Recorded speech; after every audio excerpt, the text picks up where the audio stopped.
Hello, everyone, and welcome to Kilowatt, a podcast about electric vehicles, autonomous driving, renewable energy, and more. Doesn't that just roll off the tongue? My name is Bodie, and I am your host. I know I said earlier this week that I was overwhelmed and had lots of stuff to do, and there probably wouldn't be a Friday episode. And I was right. There was no Friday episode. It was only a Saturday morning at 6 a.m. episode, which is the one we're doing right now. I do have to apologize in advance because I've got some sort of weird breathing issue going on. It might be bronchitis. They're not sure yet.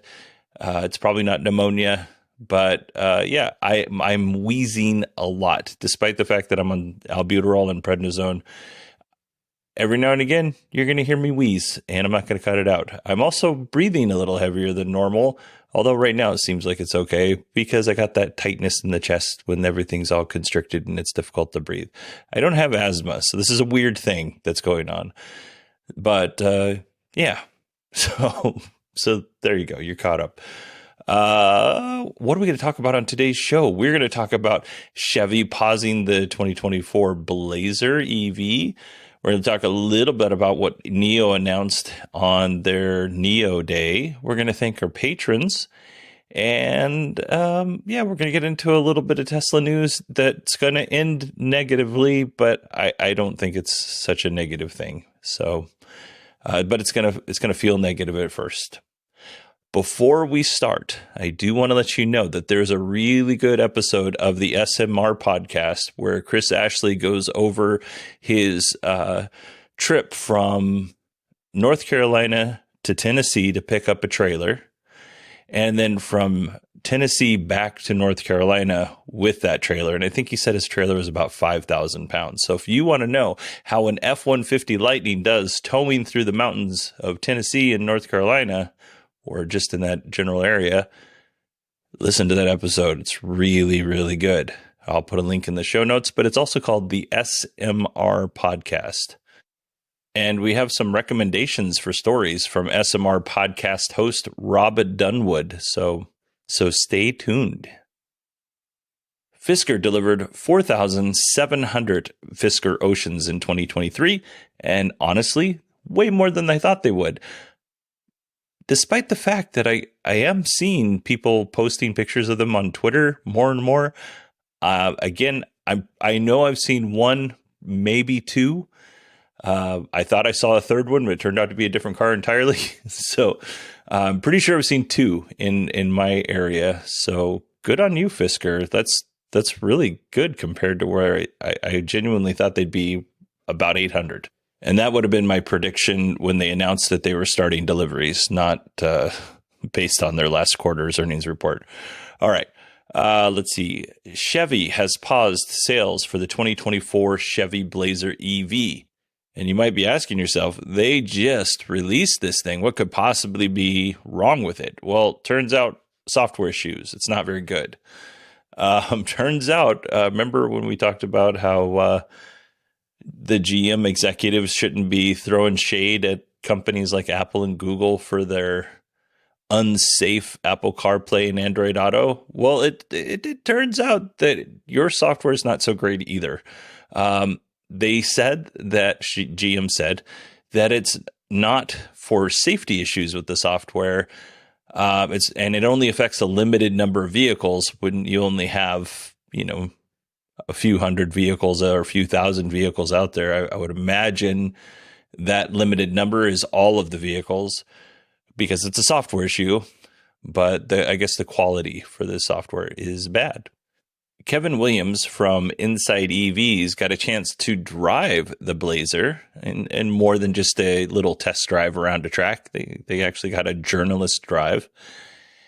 And this is a summary from This is a summary from an Electric article that I actually read this from, and I thought the summary was really good, so I just stole it. So here we go. The Blazer EV's infotainment operating system, powered by Android Auto, all but completely died multiple times on the journalist's drive, as in very concerning screen flashing, which then culminated in a total black display.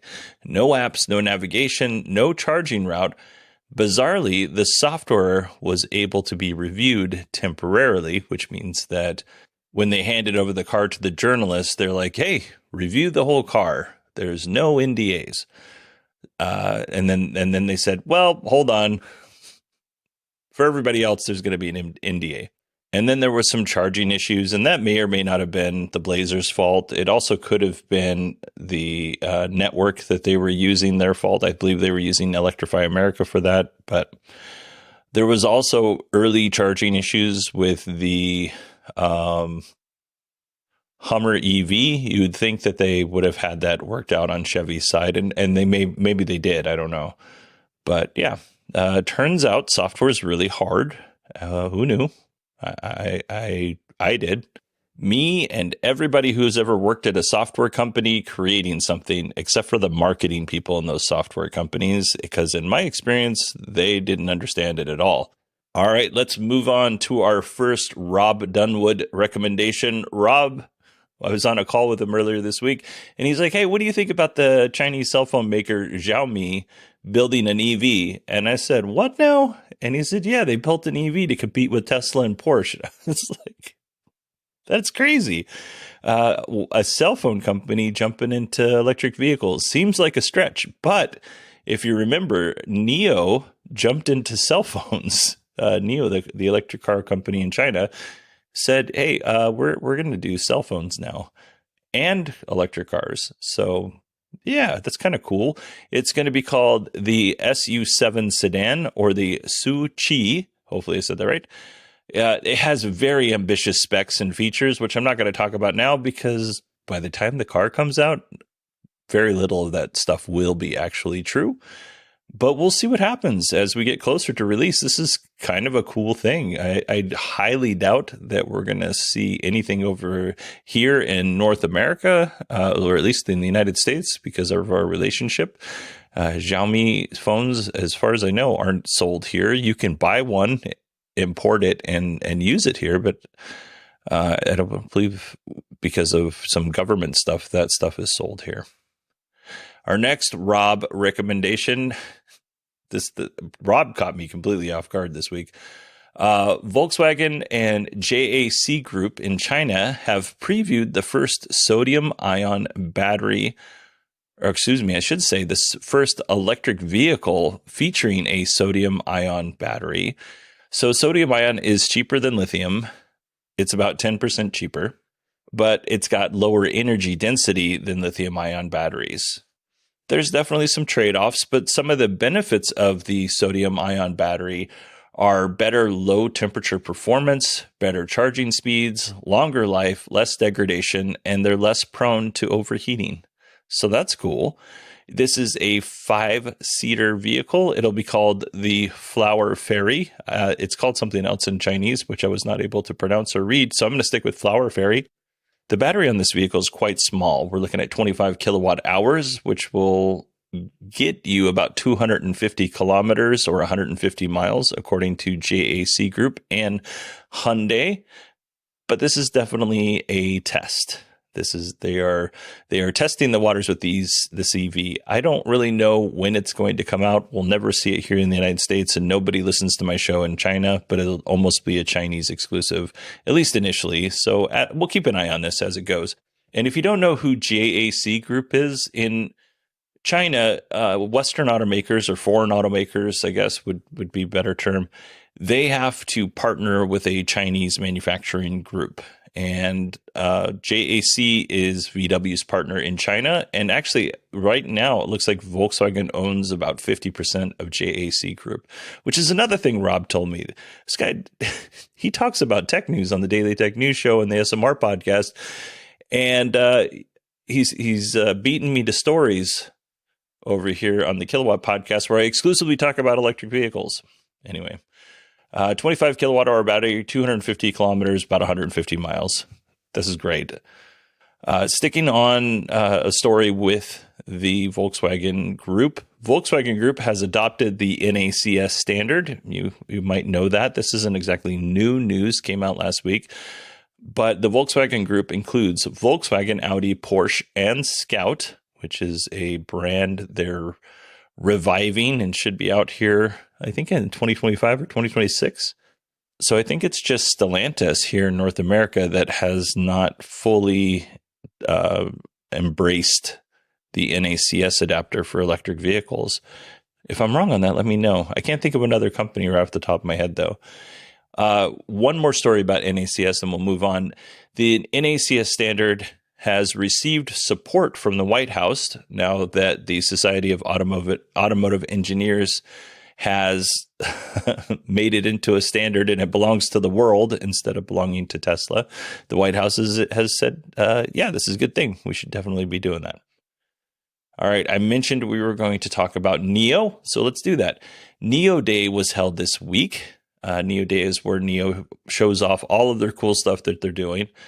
They announced the ET9, and this is a car for rich people. This is a car that would rival the Lucid Air, like the high-end Lucid Air.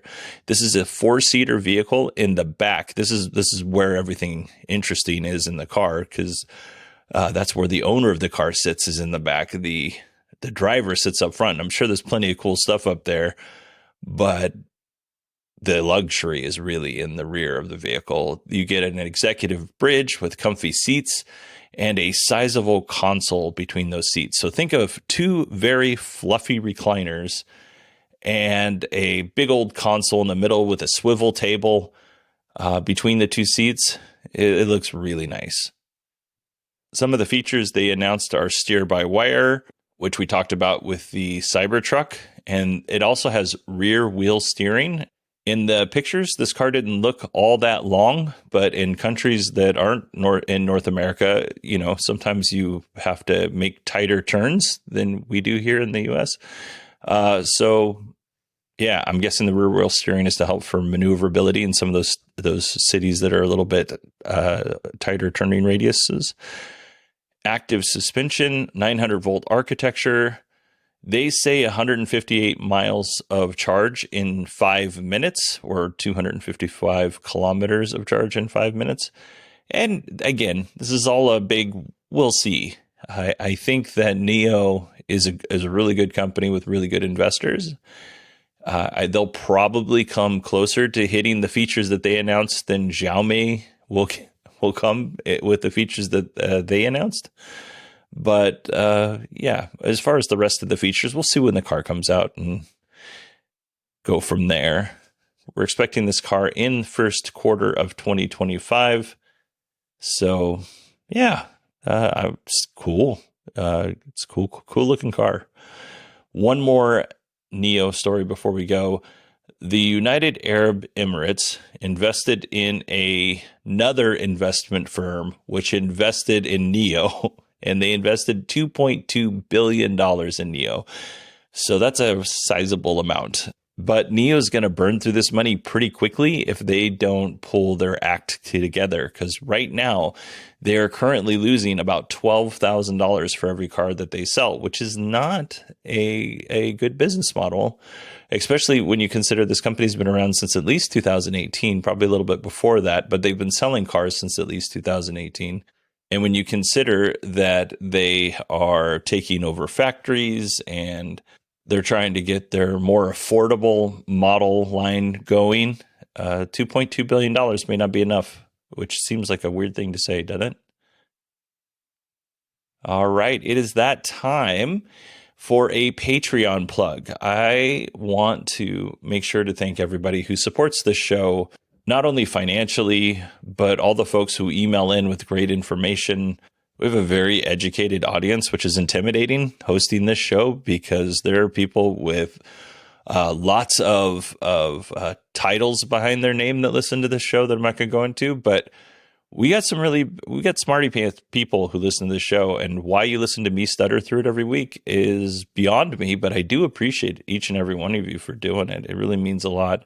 And I also appreciate our patrons. So I'm not going to do a Patreon plug here. You know where to go if you want to become a patron. But I am going to take a moment to thank everyone who supports this show on Patreon and Acast Plus.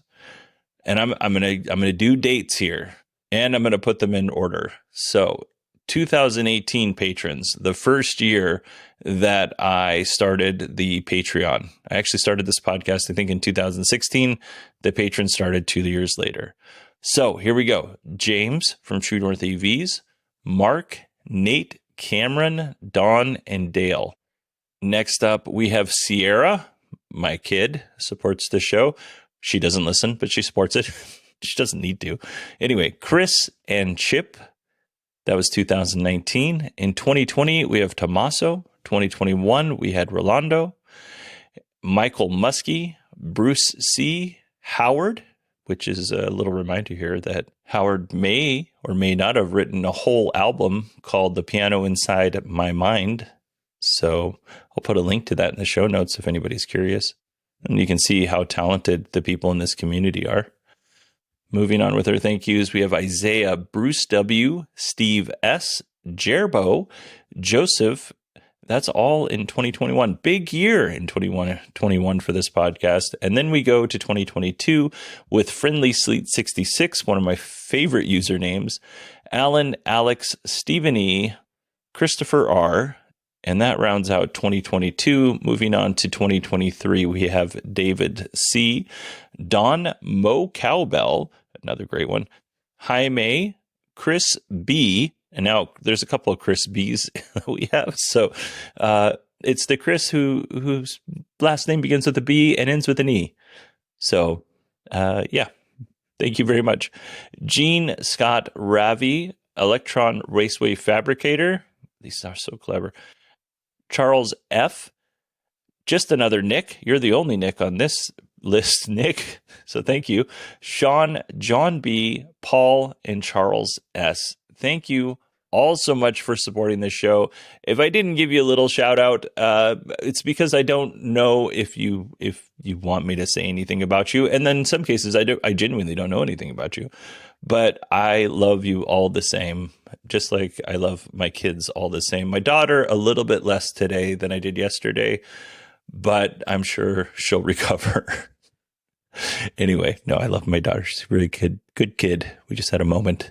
But yeah, I do appreciate everybody who supports the show financially because it's not cheap to do this show. It's not overly expensive to do it. I already have all the equipment, but when it comes to paying for the hosting and all the other stuff that goes around this, it does get expensive. So thank you so much for helping out and supporting this show. And if you don't support the show, that's okay. We have ads and the ads pay me to help support the show. The show roughly breaks even. I haven't looked at the numbers for the entire year of 2023, but as a general rule, we break even. We don't lose money on this show. I have other shows we lose money on, but that's not a topic for this show. All right, let's jump into our Tesla news. Rumor has it that a model refresh is on its way. It's coming in a few months. This is typical. I buy a Model Y and a new model comes out within a year of me purchasing it. Fantastic. It is just a rumor, though, and I wouldn't put too much into this because for a long time we thought we were going to get a Model S refresh, and I was like, we're getting it in November, which I think was November of 2019, and we got a couple updates for the Model S, so it was no big refresh. Eventually we did get that, but the rumor mill was wrong, is what I'm trying to say there, and I bought into it hard. But speaking of rumors, a few months ago, actually, we talked about Tesla working on wireless charging. And the rumor was that they actually bought a wireless charging company, which they in fact did. Well, Tesla has now has confirmed this rumor and says that they are working on wireless charging for EVs. That was really hard for me to get out for some reason. Moving on to Tesla Sweden and the union battle there in the Nordic countries.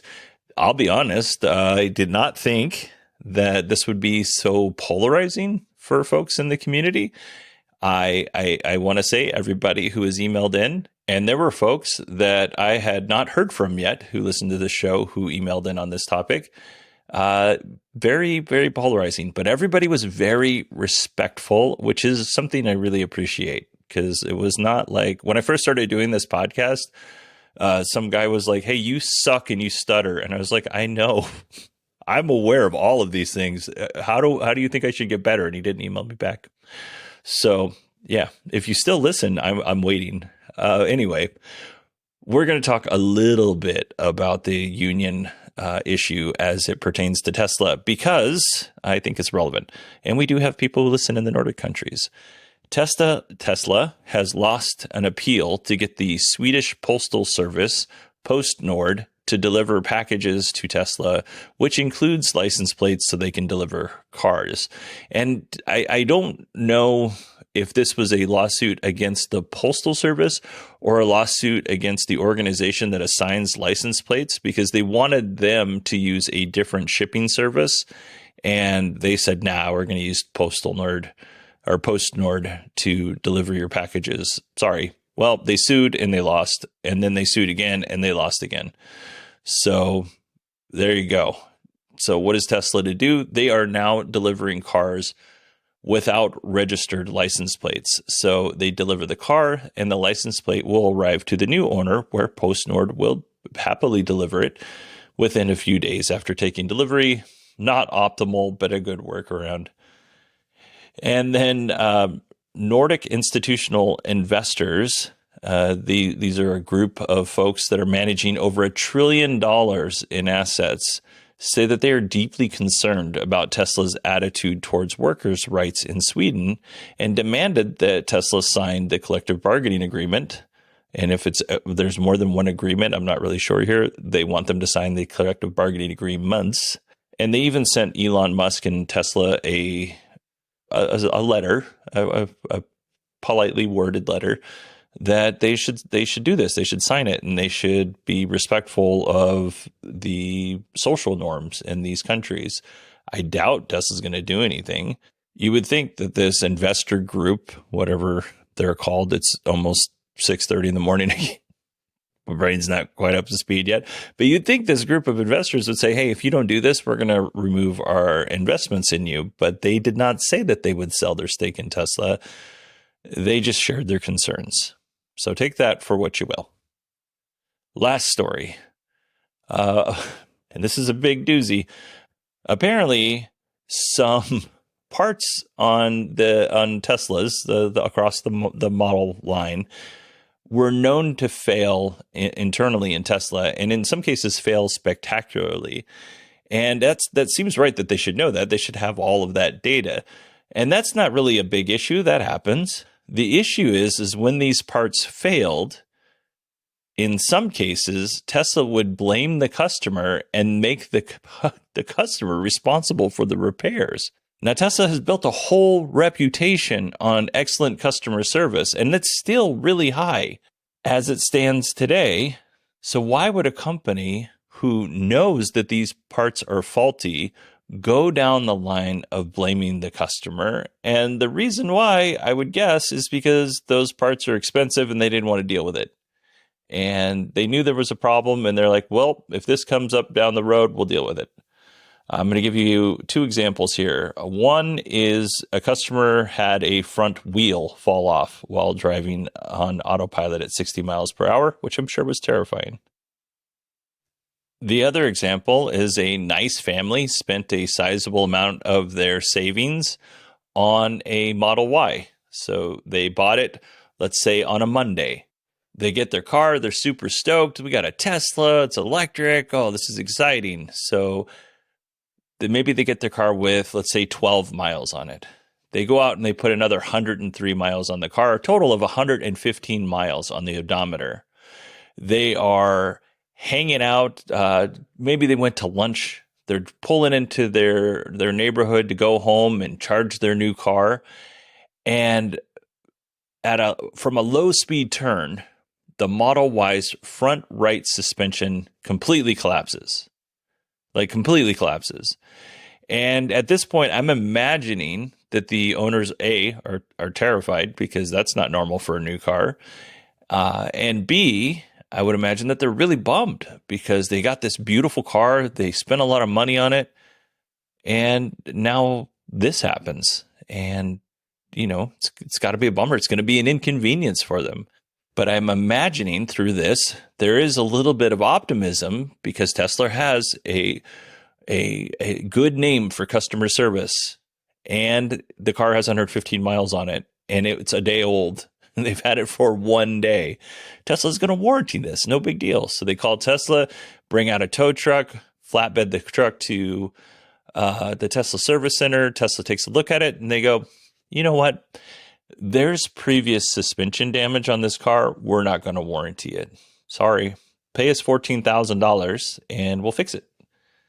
So the family's left with no other choice but to pay the $14,000, and Tesla fixes it.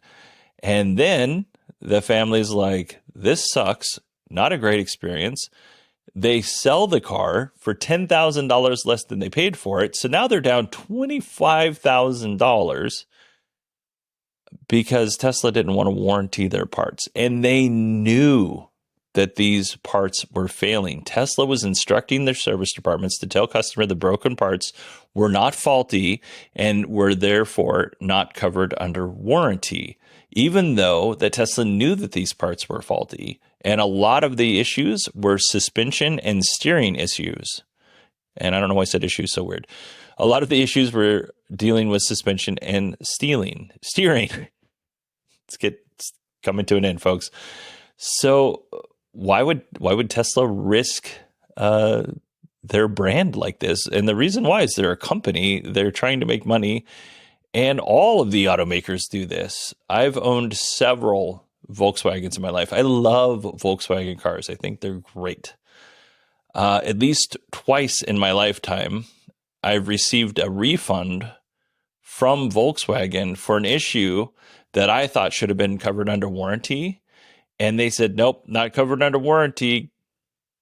You got to pay for it. One was around $700, $800, and the other one was about $2,400 to $2,600 I got. Now, I paid more on those cars to fix them. I didn't pay a lot because as a general rule, there wasn't a lot that went wrong with these vehicles. One was an oxygen sensor. That was the $780 one. And I don't remember exactly what the $2,400 one was, but when Volkswagen issued a recall, I was able to submit my receipts to Volkswagen. They just sent me a check, no worries, which I do appreciate that. But if Tesla's got issues that where parts are falling off and they're blaming customers, I'm imagining there's some lawsuits coming, and hopefully they won't be class action lawsuits because these people might not get their full refund. They'll get $1 for the repair and maybe some Tesla floor mats. And then the lawyers will get millions and millions and millions of dollars. Sorry, lawyers out there. Not all the few I know are like that. But yeah, I would like to see Tesla be held accountable for folks like the ones that I gave you the example of, because that sucks. That's a lot of money. Tesla should definitely make them whole and pay for any sort of other inconveniences they had during that time that, just $24,000. Like they didn't have to sell their car, but I get it. That would definitely sour me on the company for sure. But all these companies do this. No automaker is immune to this kind of behavior. And so with that, that's me being negative about Tesla, but trying to put a more positive spin on it is they all suck at this kind of thing. And I am sure that there are consumer rights laws. If this happens to you, go and do your research, consult a lawyer if you have that kind of money. There's all sorts of free services out there. So if you think you're being told you're the blame or it's not their responsibility to fix something, it does pay to look into it a little bit more. All right. Thank you all so much for listening to the show. I genuinely thought it was going to be 12 minutes. I did not think we'd be pushing 30 minutes here. So I'm going to say Happy New Year to everybody. I hope it's wonderful and safe. On Tuesday's episode, Bart Buchatz is going to give us a rundown of the BYD seal, and it's a pretty good one. It's a pretty good episode. I had a lot of fun with Bart. We let our hair down just a little bit and got silly towards the end. So yeah, I'm looking forward to editing that today and getting it out on Tuesday. All right, everybody. Happy New Year, and I will talk to you on Tuesday. Stay.